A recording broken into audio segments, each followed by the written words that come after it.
இந்த குழந்தைக்கு தான் சாமி ஞானப்பால் கொடுக்கிறார்.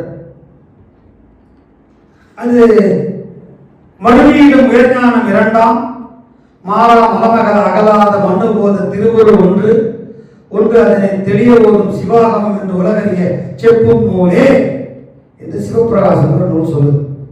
ஆக ஞானம் என்று பரஞானம் அபரஞானம்.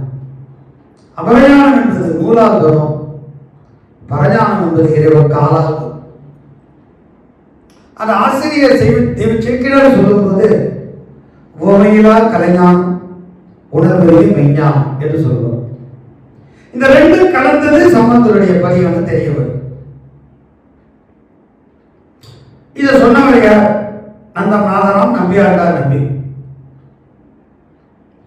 பன்மலையோடு செய்தொழிலும் பரம சிவாகம விதியும் நன்மறையில் விதி முழுதும் ஒளிவின்றி நவீன்றனையே.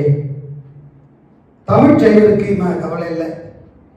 4 வேதம் படிக்கலையே, 28 ஆகமும் படிக்கலையே, 18 புராணம் படிக்கலையே, 6 அங்கம் படிக்கலையே, இந்த கவலையெல்லாம் வேண்டாம்.